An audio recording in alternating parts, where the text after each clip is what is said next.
자, 안녕 친구들. 우리 이번 시간에는요, 방금 수업을 했던 파트인데요. 발해입니다. 매끄럽지 않아서 선생님이 재촬영을 시작하고 있고요.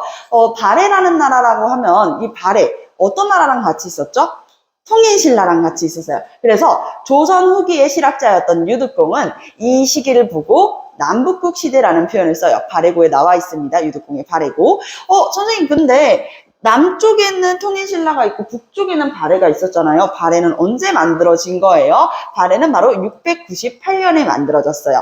발해는 698년에 건국이 되었었고 우리 고구려의 장수 출신이었었던 바로 이 대조영이 동모산, 지리성 동모산 근처에서 고구려 유민과 말갈족을 합쳐서 만들었던 건국했던 국가가 바로 발해입니다. 원래 이 발해라는 나라는 건국되자마자 이름이 발해는 아니었어. 알아두면은 좋은, 선생님이 이제 수업 시간이 아니니까 이런 자잘한 이야기도 할 수 있어서 너무 좋은데, 원래는 이름이 진이었거든요. 선생님 이름도 진이라는 나라였는데, 이후에, 대조영 때 국호가 발해로 변경이 됩니다. 그리고 여기 옆에 보니까 괄호가 이렇게 나와 있어요. 그죠? 괄호 보면은 천통이라고 나와 있잖아. 선생님이 아까 수업했을 때 대충 인한, 대흥, 보력, 그리고 건흥 이렇게까지 설명을 해서 연호라는 느낌은 대충 알겠죠. 이 발해라는 나라는 고구려를 계승한 나라예요. 고구려는 어떤 나라였지? 독자적인 세계관이 있었던 나라였었지. 대표적으로 광개토대왕, 독자적인 연호 뭐 썼지? 영원한 즐거움, 영락이라고 하는 연호를 사용을 했었단 말이에요. 그래서 발해도 우리도 고구려를 계승한 독자적인 연호를 사용할 줄 아는 독자적인 나라야 라고 했기 때문에 여기 발해라는 나라도 고구려를 따라서 독자적인 연호를 사용을 했습니다. 이때 처음 사용했던 연호가 천통이라고 하는 연호예요. 요거는 중요하지 않아요. 요거는 한능검 심화를 준비하고 있는 친구들이 아니라면 굳이 외울 필요까지는 없습니다. 자, 그리고 선생님이 발해하면은 대조영을 건너뛰고 건국했던 것은 이제 대조영의 업적이니까 오케이. 여기 꼭 기억해야 되는 3명의 왕의 업적이 있다 그랬어. 이거는 한능검 기본도, 한능검 심화도, 그리고 여러분들 고등학생 친구들도 꼭 반드시 알아야 되는 부분이에요. 무왕의 업적 먼저 한번 볼게요. 무왕은요. 굉장히 뛰어났었어. 우리 이 시기 봐봐. 발해가 건국됐던 게 거의 7세기 말이었잖아. 그치? 여러분들 701년부터 800년까지를 우리가 8세기라고 보고 있어요. 세기를 세는 방법을 모르는 친구들이 있을까봐 선생님이 설명을 한 거야. 자, 그래서 700년대 초반부터 8세기 전반에 이 무왕이라는 사람 이름만 들어도 뭔가 무라고 되어 있으니까 뭔가 무예에 뛰어날 것 같지 않아? 그치? 무예에 뛰어날 것 같지? 맞아요. 이분은 대무예가였어. 대무예가. 그래서 8세기 전반에 영토 확장에 기점을 맞춰가지고 강력하게 이 무인 활동을 했던 거지. 무예가 활동을 했던 거죠. 영토 확장을 했었다. 8세기 전반에 영토는 어디까지 확장하게 되냐면 북만주 일대까지야. 만주벌판 달려라 광개토대왕 이거 얘기했었죠. 만주벌판 달리는 광개토대왕 우리 한반도 기준으로 만주는 어디예요? 북쪽에 있잖아요. 그 북쪽의 영토를 일부 북만주 일대를 장악하게 됩니다. 이때 북만주 일대까지 영토를 확장했다.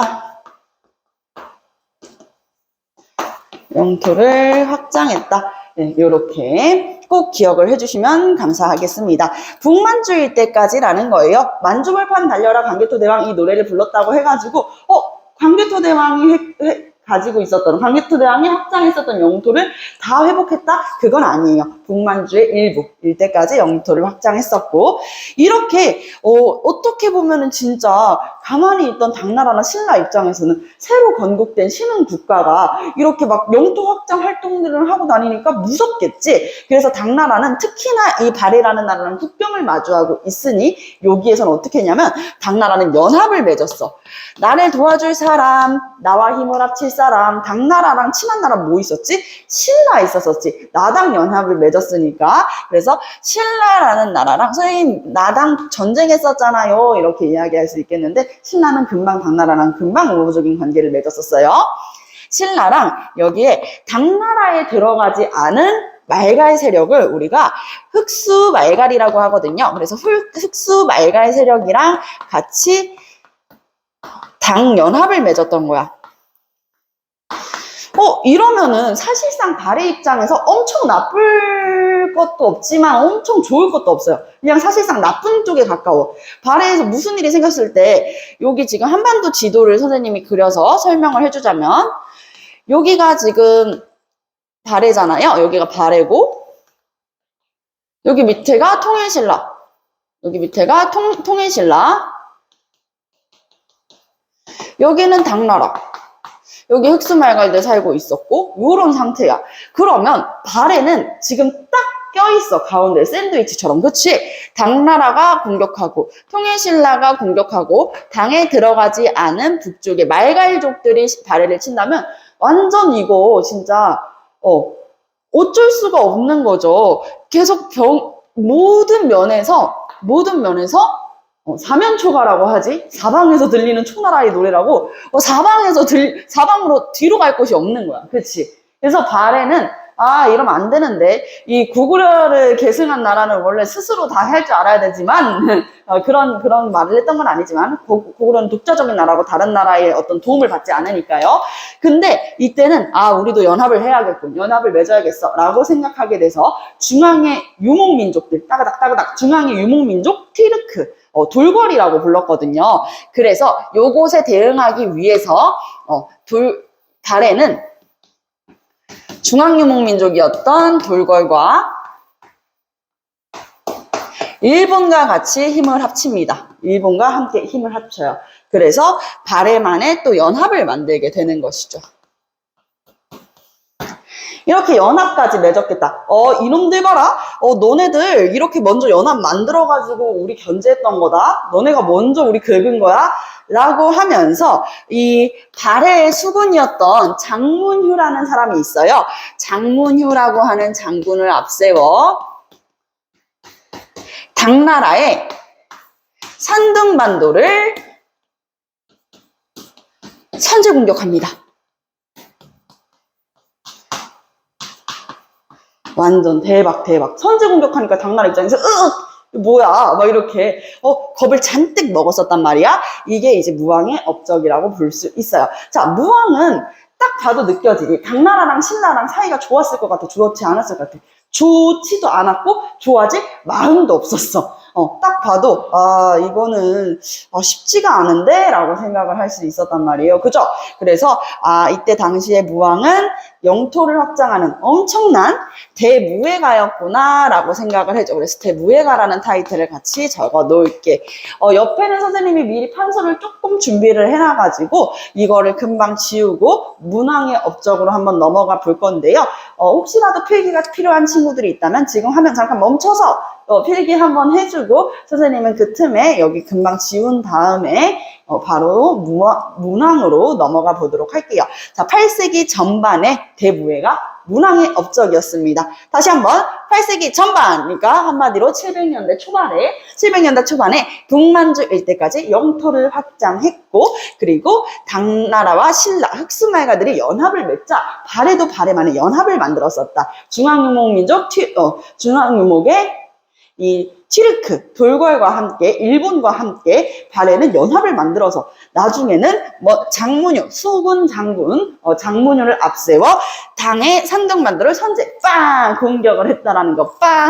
선생님이 이거 깨니까 손목이 아파서 그러는 건데 태복기 선수 같다고 막 그러더라고. 아닙니다. 자, 이렇게까지 볼 수가 있었어. 그리고 하나 더, 여기 대조영이 천통이라고 하는 독자적인 연호를 썼다 그랬지. 요거는 막 그렇게 외우지 않아도 돼 라고 얘기했지만 꼭 요거는 외워야 돼 라고 하는 게 무왕 때 사용했던 연호는 인안이었습니다.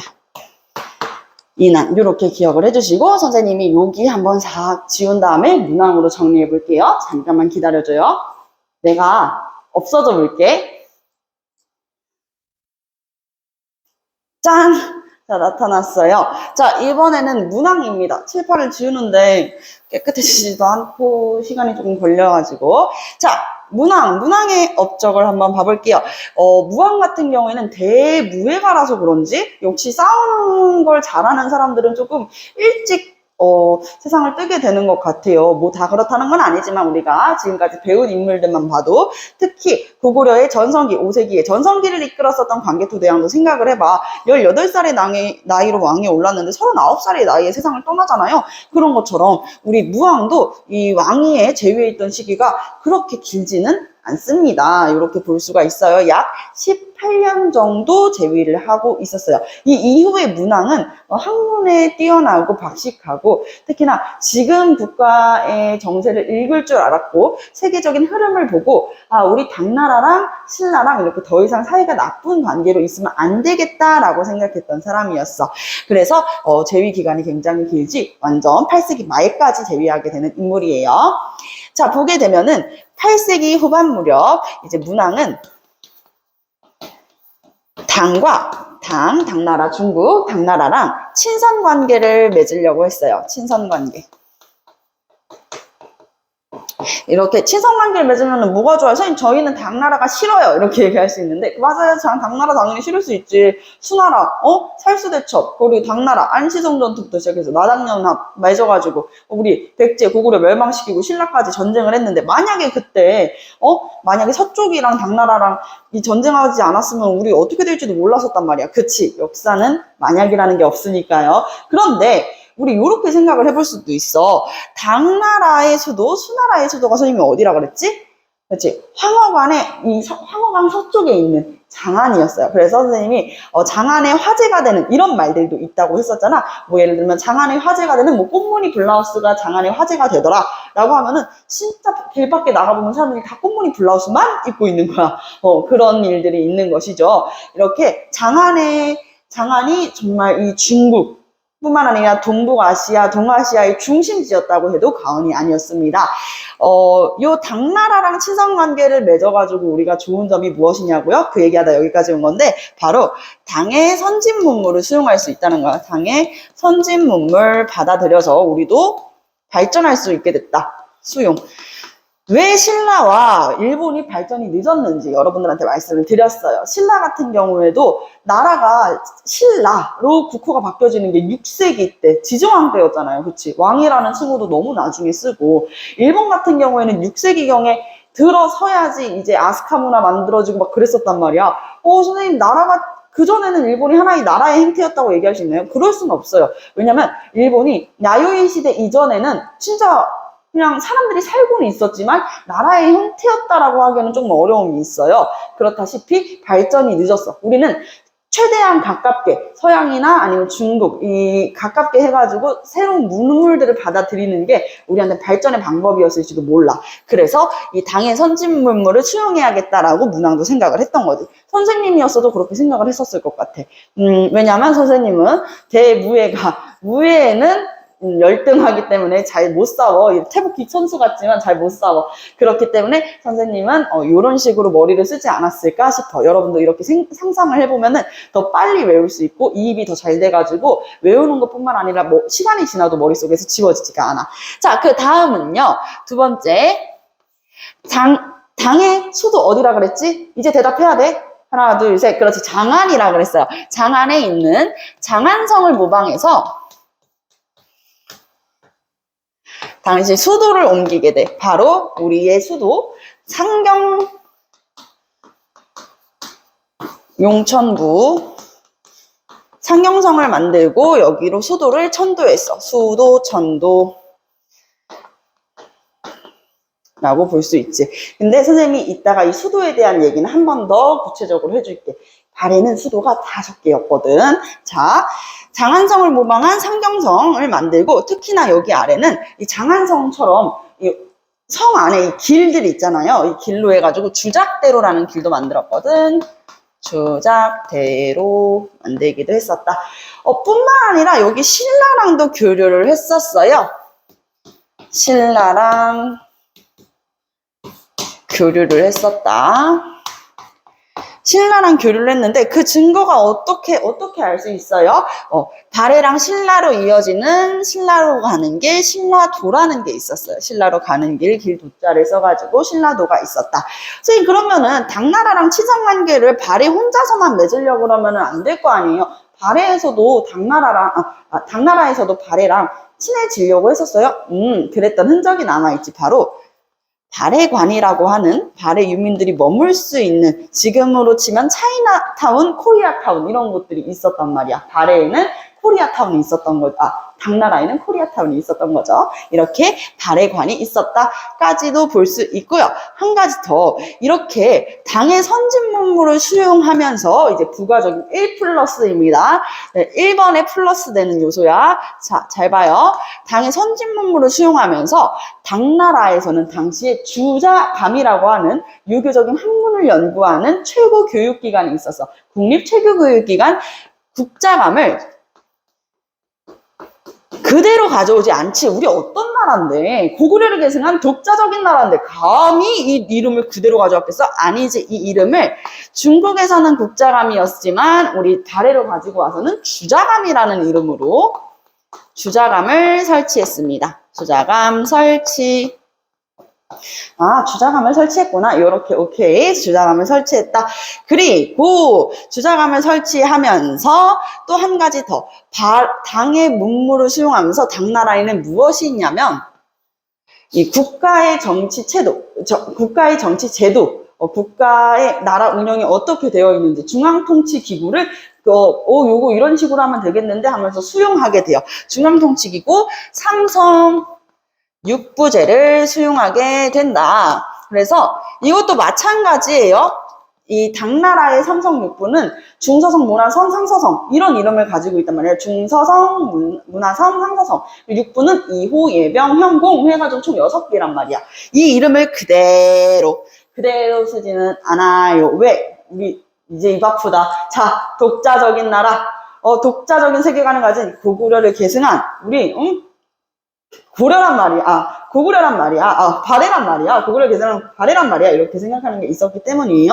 그리고 문왕은 이 시기에 또 일본이랑도 되게 친하게 지냈는데, 일본에다가 이제 서신을 쓸 때도 우리는 고려를 계승했다. 우리는 고려다, 고구려다 라는 내용을 이렇게 썼다고 해요. 아시겠지요?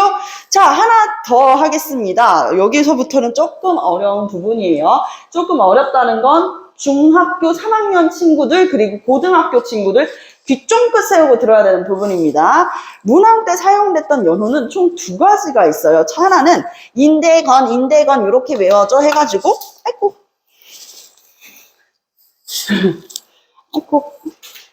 항상 이런 수가. 자, 인한, 대흥, 그리고 이따가 선왕 때, 전성기를 이끄는 선왕 때 건흥이라고 얘기를 했잖아. 근데 대흥뿐만 아니라 이때 당시에는 보력이라고 하는 연호도 사용을 했어. 보력은 약간 불교틱한 연호야. 불교에 가까운 불교적 연호야. 선생님, 근데 이거는 왜 중요해요? 당시에 문왕에 넷째 공주가 있었어요. 넷째 공주, 딸이 있었는데 그 공주 이름이 정효공주였어. 정효공주. 정혜공주도 있었고 정효공주도 있었어. 정혜공주 무덤 양식이 굴식 무덤 양식이어가지고 위에는 모듈인 천장 구조가 있어서 해굴림 이런 식으로 외웠는데, 지금은 정효공주다. 넷째, 여기 써놔야겠다. 넷째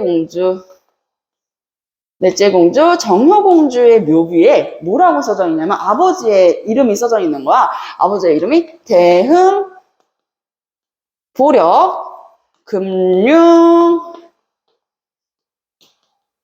성법, 대왕 이렇게 써져 있는 거야. 오늘 왜 이러지?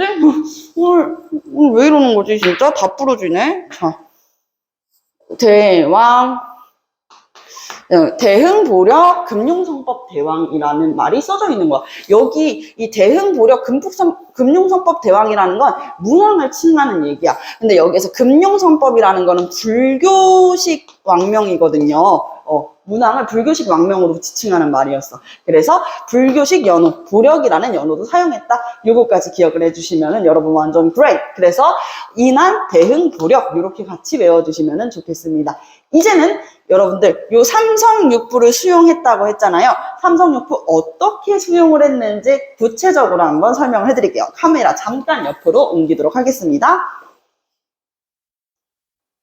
네, 가운데로 왔습니다. 중국의 이 삼성육부라고 하는 제도를 그대로 가지고 왔다고 이야기를 했어? 아니지, 그대로 가지고 오지 않았어. 일단 중국의 삼성육부부터 같이 한번 봐볼게요. 중국에는요, 땡땡성, 땡땡성, 땡땡선이라고 하는 세 가지의 성이 있었는데 이게 국가가 운영되기 위한 중앙정치기구였단 말이야. 일단은 중서성, 아이고 아까 깨졌어가지고 제대로 안 나온다. 중서성, 문화성, 그리고 상서성, 이렇게 세 가지의 성이 있었어. 요게 고려 때까지 가는 삼성육부야. 그래서 기억을 꼭 해야 돼. 지금 외워야 되고, 우리 중학교 1, 2학년 친구들은 지금 외워놓으면 무척 좋은 게 요거 역사 수행평가로 장담컨대 1타 꼭 외워주세요. 우리 잠원중학교에서도 이거 외우는 거. 그리고 2학년 친구들 중에 한국사 배우는 학교 있죠. 망포중학교에서도 이게 수행평가로 나왔었거든요. 진짜야, 선생님 말 믿어. 그래서 요거 외워주는 게 좋습니다. 중서성은요, 안건을 발의하는 기관이었고, 문화성은 채택을 하는 기관이었어요. 채택기관이었고, 상서성은 뭐 하는 기관이었지? 집행하는 기관이야. 실행하는 기관, 집행기관. 집행기관이었다. 여기까지. 오케이. 여기까지 오케이 됐어요. 요 이름이 당시의 발해에서는 똑같이 발의기관, 채택기관, 집행기관으로 있었겠지만 이름을 그대로 쓰지 않았다고 얘기를 했죠. 일단은 발해에서 이 중서성은요. 중대성이라는 이름으로 중대성이라는 이름으로 그리고 문화성은 선조성이라는 이름으로 그리고 상서성은요, 정당성이라는 이름으로 불러졌습니다. 여기에서 이름만 봐도 약간 정당성, 정당하다, 땅땅땅 약간 이런 느낌이잖아. 그래서 그런가 여기 발해는 발의기관, 채택기관, 집행기관 중에 가장 중요하다고 이야기하는 기관이 바로 딱 여기였어. 집행기관 정당성이어서 정당성이 역시 정당하다 땅땅땅 기억을 해주시면 될 것 같아요. 자, 그래서 정당성 밑에 이 상서성도 마찬가지로 집행기관에는 집행할 수 있도록 6개의 행정부서를 두었거든요. 그게 바로 2부 행정기관 6부를 두었다.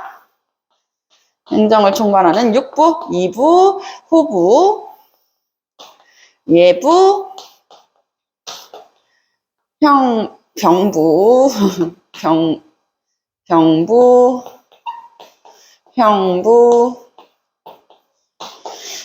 공부, 공조라는 이름으로도 불려졌습니다. 그래서 요게 다 무엇이냐? 이분은 인사과라고 얘기를 했어요. 안녕하세요. 이렇게 인사를 하는 게 아니라 관리를 등용하고 채용하는 그 인사야. 회사에도 보면은 이제 예를 들어 우리가 이제 성인이 돼가지고 회사에 취직을 하려고 이제 서류를 넣고 면접을 봤어. 기다릴 거 아니야. 그러면 이제 연락이 왔어. 전화 오면은 안녕하십니까. 여기 땡땡 회사, 뭐 땡땡 주식회사 뭐 이렇게 얘기하면서 인사과 누구누구누구입니다. 인사과 유진 대리입니다. 이렇게 얘기를 하지. 인사과가 뭔데? 사람을 등용하고 채용해서 관리하는 것이에요. 그게 바로 2부에서 했던 역할이라는 것이죠. 인사과 등용 채용을 담당했었다라는 내용. 그리고 호부는요, 호주머니, 선생님 주머니가 없구나. 자, 호주머니, 비슷한 내용인데, 어머니한테 용돈 받으면 여러분들 어디에다 넣어요? 주머니에다가 넣지, 그치? 요즘 친구들은 다 지갑이 있으니 지갑에 넣기도 하는데, 옛날에는 선생님 때는 다 주머니에 넣었단 말이야, 돈 받으면은. 그래서 호부, 돈과 관련되어 있는 거예요. 나라의 재정을 담당했다. 나라의 재정을 담당했다. 이렇게 기억을 해주시고요. 그리고 예부는 예의를 갖추는 거야. 어서 오십시오. 이렇게 예의를 갖추는 거야. 근데 예의를 왜 갖출까? 누구한테 예의를 갖춰? 왕한테는 당연히 갖춰야 되는 거고, 바보야. 자, 왕한테는 당연히 갖춰야 되는 거고, 우리가 왕 말고 또 다른 누구한테 예의를 갖춰야 될까? 귀족? 아니면은 뭐, 양반? 아니지. 다른 나라에서 온 사절단, 사신들한테 예의를 갖춰야지. 이 사신들은 왕을 대신해서 온 사람들이란 말이야. 그래서 우리가 외교를 잘하기 위해서는 그 사람들을 극진히 대접해주는 게 중요할 거 아니에요? 그래서 이게 외교와 관련이 있는 부서였고요. 병부는 병역의 의무를 지고 왔습니다. 이게 병부는 이제 군사와 관련된 행정부서였고요. 형부는 너 징역 7년에 처한다. 땅땅땅. 아유, 징역 7년에 처한다. 땅땅땅. 형량을 받았다라고 얘기를 하잖아요. 형량이 선고됐다. 그 형부예요. 형부 이렇게 형부가 아니라 형량을 선고했다. 그래서 요거는 법률과 관련되어 있다. 사법이다. 자, 공부는요, 선생님이 여러분들 롤 해봤어? 이렇게 얘기를 했잖아.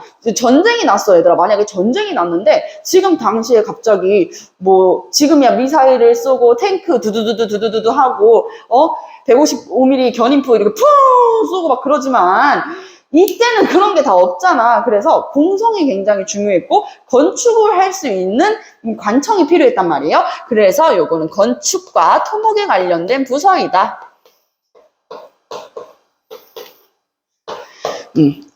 롤 얘기 왜 했냐고? 롤도 그거 포탑 부시는 게임 아니야? 그치? 포탑 관련해가지고 얘기하려고 집중시키려고 괜히 얘기해봤어. 아는 척 좀 해봤어. 쓰면 안 해봤거든.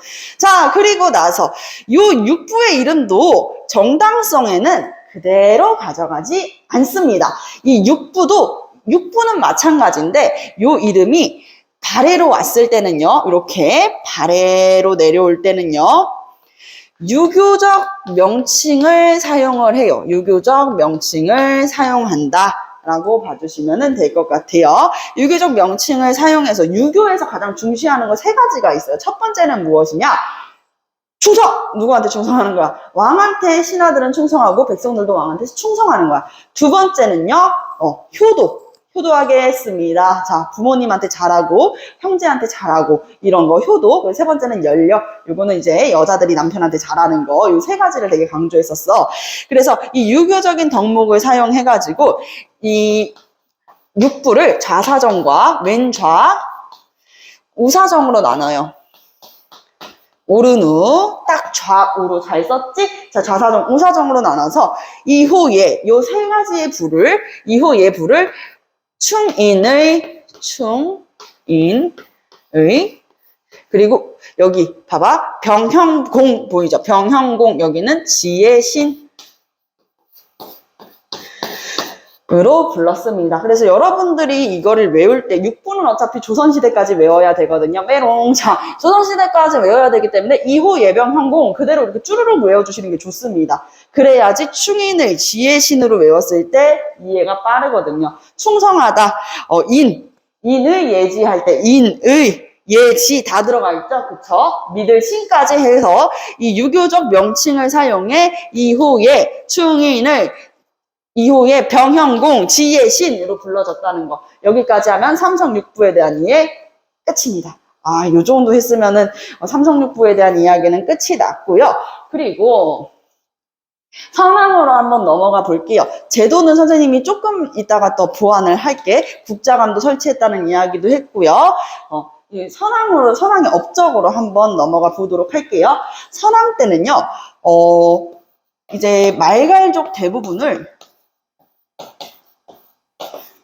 복속했습니다. 대부분을 복속시켰다. 이렇게 볼 수 있겠어요. 그래서 발해는 사실 살고 있었던 고구려 유민들보다 이 말갈인들이 훨씬 더 많았어. 약 70% 정도가 됐다고 해. 그러니까 중국에서 아직까지도 발해는 우리나라 역사야 이렇게 말도 안 되는 이야기를 하는 거야. 동북공정이라고 들어봤죠? 이 우리나라 북쪽 이북의 그 역사를 다 지네 나라 역사라고 얘기를 하는 거지. 발해는 말갈족이 더 많았잖아 이렇게 얘기하면서 말도 안 되는 소리. 아까도 얘기했지만 고구려 장수 출신의 대조영이 건국한 나라 발해이다. 고구려를 계승했으며 고구려는 어느 나라의 역사야? 바로 우리나라의 역사인 것이에요. 자, 선왕은 말갈족 대부분을 복속하면서 영토를 어디까지 확장하냐면 연해주, 지금 러시아의 블라디보스톡에 있는 연해주부터 이 요동, 랴오동이라고 하는 요동 반도, 요동 지역까지 영토를 확장했다. 영토를 확장했다.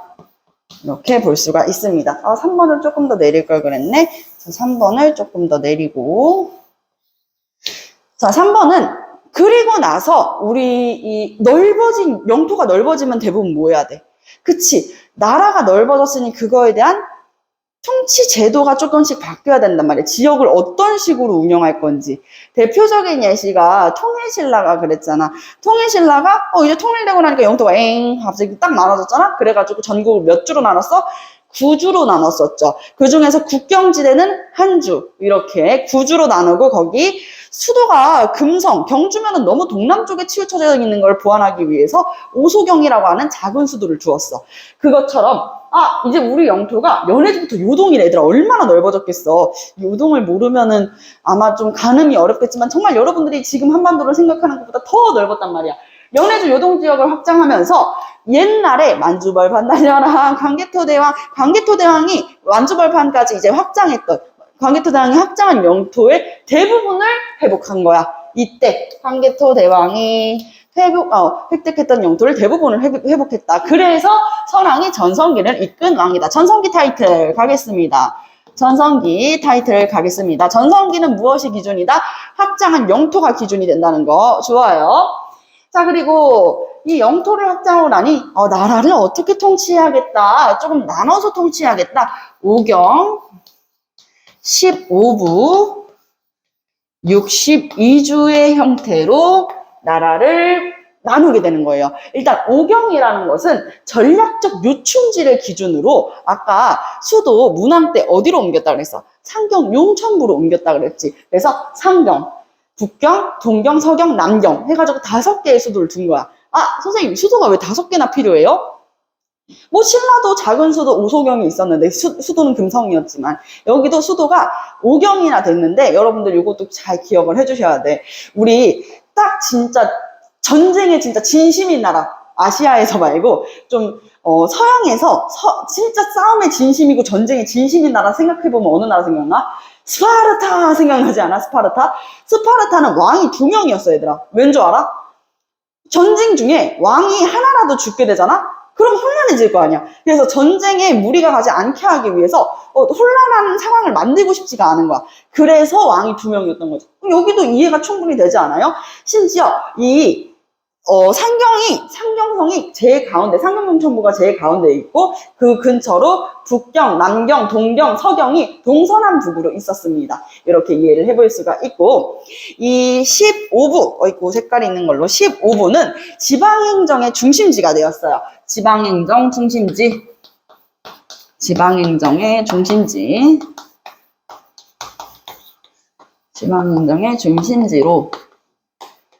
주와 현을 설치하고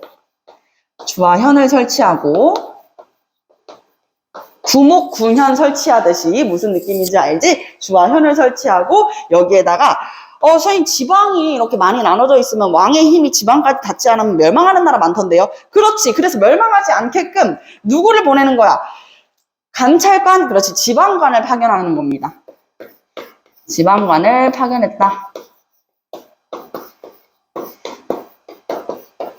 이렇게까지 써볼 수가 있겠지요. 오경 15부 62조 이렇게 나누고, 이 62조 조그만한 이제 예를 들면 무슨 리, 무슨 읍, 무슨 리, 무슨 읍, 무슨 시, 수원시, 팔달구, 권선동, 약간 이런 느낌인 것인데, 여러분들 요거 하나만 더 기억을 해주시면 좋겠어요. 그러면 이런 데는 사실상 촌락이잖아. 촌락은 그럼 누가 다스렸냐? 신라의 촌락문서 얘기하면서도 마찬가지로 촌주가 토착민족인 촌주가 다스렸습니다. 여기까지 이해를 해보셨죠? 하지만 이렇게 엄청나게 영토를 확장했던 발해도 결국에는 멸망을 하고 마는데요. 약 698년에 처음 만들어진 나라니까 한 700년 기준으로 잡고 한 220년, 230년 정도 있었던 나라예요. 선생님, 나라가 더 오래 있었으면 좋았을 텐데 왜 멸망해요? 바로 당시에 이제 당나라가 멸망을 하거든. 당나라가 멸망하면서 5대 19개 이 혼란기가 또 찾아와요. 이 혼란기에 만들어지는 통합되는 민족 거란족이 침입을 하게 됩니다. 거란이 침입하게 되면서 결국에는 이 발해라는 나라는 멸망하게 되는 것이죠. 자, 거란이 침입했다. 거란이라는 나라, 거란이 이제 나라가 만들어지면서 요 나라가 되거든. 이렇게 발해가 멸망하면서 발해에 살고 있었던 사람들은 그럼 다 어떻게 했겠어? 아, 그렇죠. 이제 당시에 통일신라가 이제 후삼국 시대로, 후삼국으로 분열이 되거든. 후고구려, 후백제, 그리고 통일신라 이렇게 세 나라로 분열이 돼. 근데 요것을 다 통합하는 게 훗날에 후고구려가 고려가 되거든요. 후고구려를 세운 건 왕건 누구인가? 왕건이었고 이제 고려로 바꾼 것은 그의 부하였었던 왕건이에요. 왕건이 이 삼국을 다 통일을 해. 마지막 1, 2천 전투를 통해 가지고 4통일을 하는데 통일을 한 다음에 요 고려로 이 발해의 유민들이 이주를 합니다. 그래서 고려로 이주를 했다. 대거 고려로 이주를 하는 사람들이 있었고 이 발해의 왕자였던 대광현도 고려로 이주를 하게 됩니다. 특히나 왕건 같은 경우에는 성군이었기 때문에 후백제를 세웠던 견훤이나 후백제에 정말 잔인했던 그 신검도 다 받아줬었거든요. 이렇게 볼 수가 있을 것 같아요. 그리고 아까 군사제도를 하다가 말았었는데 군사제도를 하나 더 설명을 하자면 선생님이 여기 금방 지우고 설명 이어갈게요.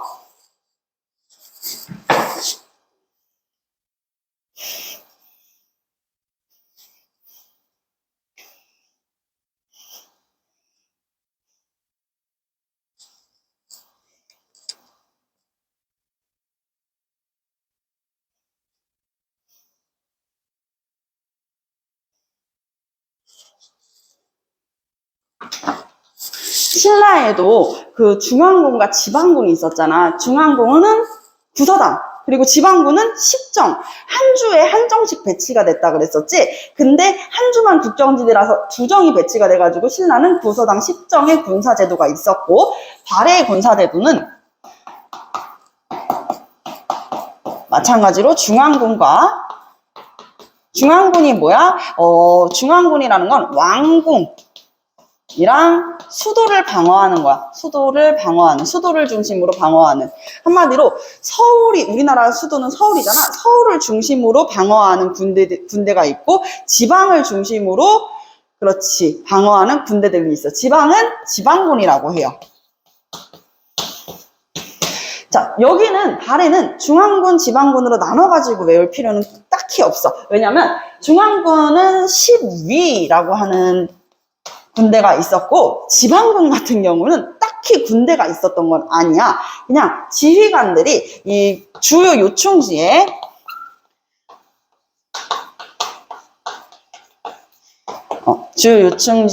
이제 별도의 군대를 배치했었어.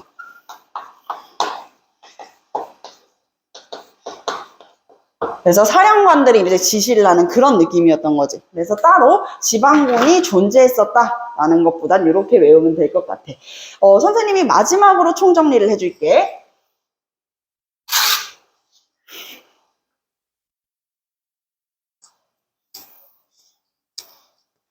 대부분의 시험 문제는 여러분들이 실제 시험을 풀어본 친구들, 특히 3학년 친구들은 알겠지만 대부분의 문제는 서로 비교하는 문제가 많이 나와. 예를 들면은 고려의 대각국사 의천과 보주국사 진울 두 사람을 비교하는, 두 사람의 대조해가지고 차이점을 찾는 이런 문제들이 나오는 경우들도 많고, 그리고 조선이랑 고려를 특히나 비교하는 문제는 많이 나오지. 고려에는 이제 향부국소라고 하는 특수행정구역이 있었단 말이야. 여기 특수행정구역 사람들을 엄청나게 차별했었어. 그래서 이 행정구역에 대한 반발을 하면서 농민 봉기가 일어나기도 했었단 말이에요. 근데 조선 같은 경우에는 이 특수행정구역이 없었어. 특수행정구역을 다 그냥 일반 군현으로 승격해 주기도 해. 그런 비교 문제가 많이 나오는 편이라는 것이지. 그리고 한 가지 더. 이런 통일신라, 남북국시대 같은 경우에는 무슨 문제가 나올까?